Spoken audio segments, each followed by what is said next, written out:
for the FIA Drivers' World Championship. The flags of the nations frame a scene of intense activity on an airfield near Silverstone in Northamptonshire this bright May morning.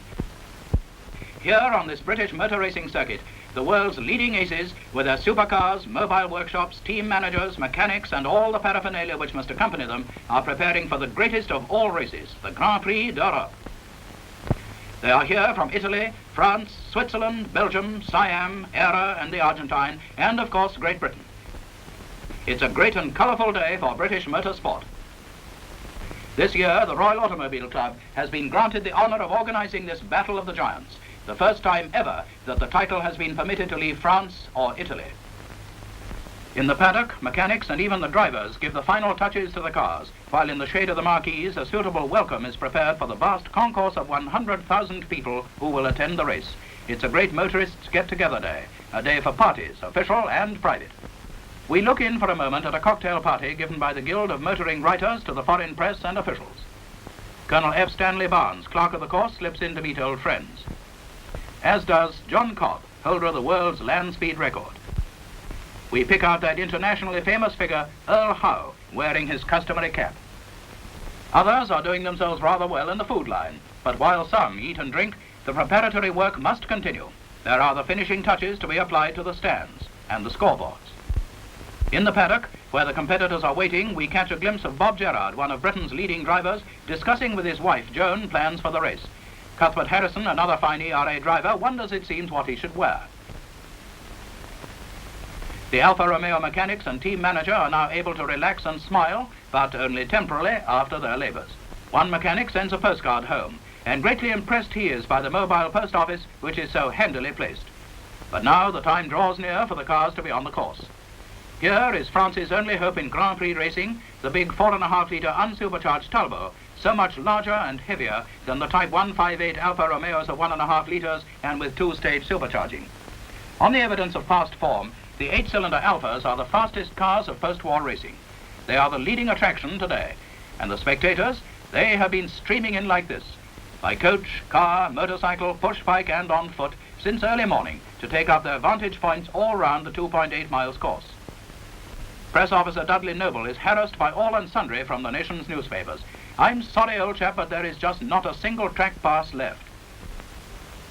An early arrival is the chairman of the Guild of Motoring Writers, Basil Cardew, who discusses the race with Earl Howe.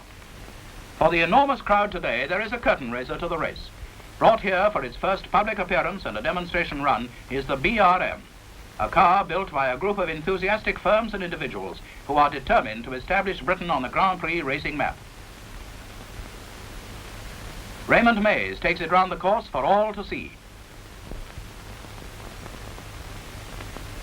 Excitement builds up as the cars leave the paddock for the pits. There goes number 11, Harrison's pre-war ERA, impeccably prepared as usual. There are still last-minute adjustments to be carried out as the cars take up their positions in front of their pits. Number 23 is the British 1.5-litre 4-cylinder Alta, built by that great enthusiast Geoffrey Taylor. The driver's nerves are taut, but they hide it well. These last few minutes before they go up to the starting line are the most nerve-wracking of all. Baron de Graffenried can even perform a happy jig for the benefit of Bera, the Siamese prince, who is also driving a Maserati.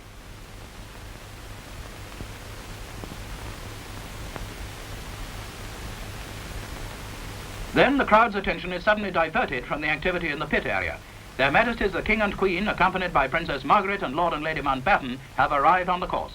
It is the first time the reigning sovereign has attended a motor race in Great Britain.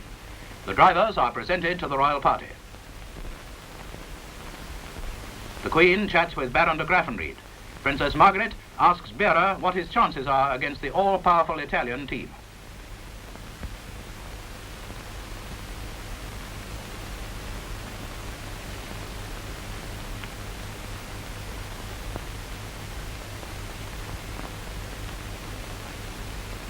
The crowds cheer as the royal party walks back to the royal box, where are waiting the representatives of the national motoring organizations of France, Italy, the Argentine, Belgium, Holland, Norway, Portugal, Sweden, Switzerland and the United States of America, all here as guests of the Royal Automobile Club. The Royal Standard flies over the course as the drivers return to their cars and officials begin to clear the course. The cars are now being warmed up. Bob Gerrard's Old Faithful is the first to break into that full-throated roar which is music to the ears of racing enthusiasts. Baron de Grafenried is all set to go. Buehrer sits in the cockpit and gives final instructions to his mechanics. The cars are lined up alongside the pits. Some of the drivers have still not appeared, but they're in the background not far away. The crowd continues to wait expectantly. These enthusiasts are on the outside of the circuit, packed like sardines, but they're loving every minute of it. There are not many minutes left now, but still there is action in front of the pits.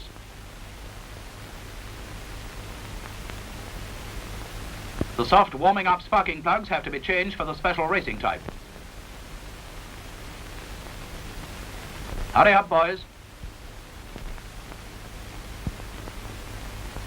Yes, here comes Colonel Barnes, the clerk of the course, to warn the drivers that they are required on the starting grid. They have one warming-up lap before reaching there. Colonel Barnes motors on to close the circuit. Here they are, the 21 starters in the 1950 Grand-Prix d'Europe, lined up for the start with the 4 Alfa Romeos, the fastest in practice, in the front row. An official warns them of the passing minutes. There it is, 1 minute to go. The cars are started up, the drivers wait tensely for the dropping of the flag, and they're off. It's a good start with the Alfas in the lead and the pack tearing behind. Mechanics and others scramble back to the pits where lap charts and stopwatches are now in operation.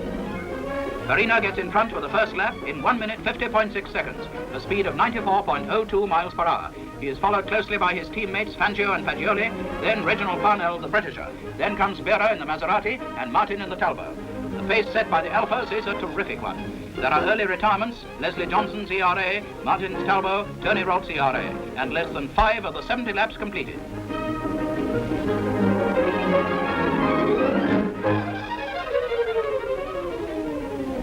On the hangar straight, the Alfas are well over the 100 miles an hour mark. Their acceleration through the corners is highly impressive.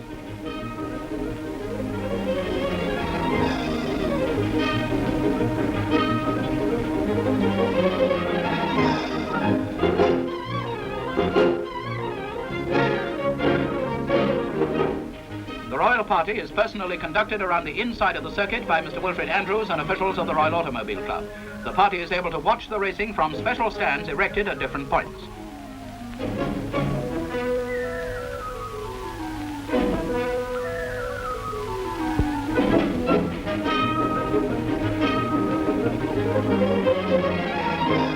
The King and Queen are keenly interested in every corner. They ask questions about the speeds, the technique of the drivers, the type of cars in use, etc.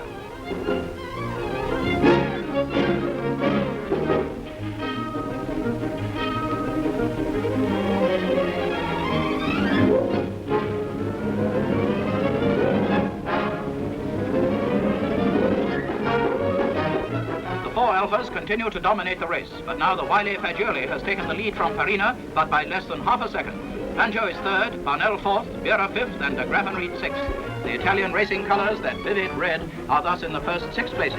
Behind come the Talbots, driven by Camontou and Rosier, and the ERAs of Gerrard and Harrison, the two latter having their own private duel.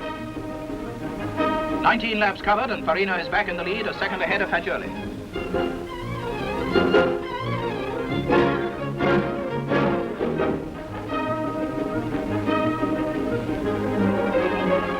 More cars are in trouble. Louis Chiron and Buehrer in Maseratis have retired, but the Alfas are still lapping steadily at around about 91 miles per hour. David Murray brings his Maserati into the pits and complains about overheating and lack of horses. You're quite right, David, it is hot.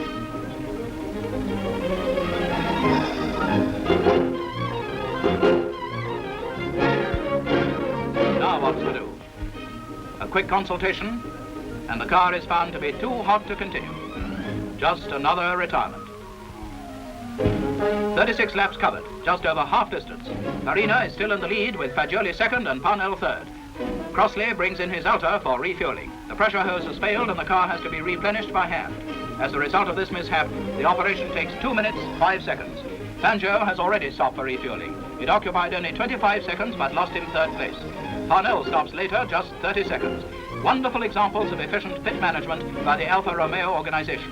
The four Alphas continue to draw steadily away from the rest of the field, but the interest of the crowd is maintained.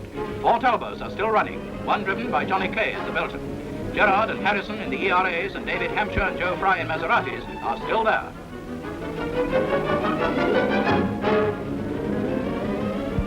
There comes unfortunate news of de Graffenried, who has been chasing the French Talbots. He has retired with a broken connecting rod. His car is pushed off the course, and the driver, a picture of utter dejection, returns slowly on foot to the pits. The royal party makes a tour of the pits to talk to the backroom boys.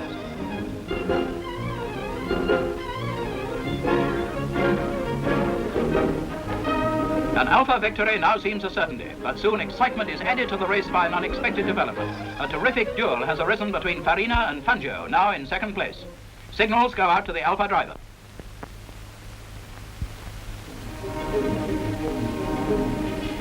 Watches and lap times have been carefully checked. And then out goes the board. Farina, Fangio, Fagioli, Parnell. At 60 laps with less than 30 miles to go, the position remains unchanged, but Farina has only half a second lead over Fangio. Then, with only a few miles to go, you can hear the groan from the crowd as the loudspeakers announce Fangio has retired with a broken oil pipe. And so Farina comes in to receive the checkered flag, the winner at an average speed of 90.95 miles an hour. It's been a great Italian victory with Fagioli second and Parnell third. The French Talbots driven by Caventou and Rossier are fourth and fifth, the ERAs of Gerard and Harrison sixth and seventh. The crowd invades the circuit to pay tribute to the drivers. This memorable scene is recorded for the newsreels by Guild member Paul Wyand. And as the band of the Grenadier Guards plays the Italian national anthem, the drivers are lined up in front of the royal box to receive their awards. It is indeed a great day for Giuseppe Farina, Doctor of Engineering and racing driver, later in the year to be proclaimed the 1950 world champion. Garlanded, proud and happy, he thanks the crowd for its wonderful welcome. I have one great desire, he says, to come to Silverstone again and again.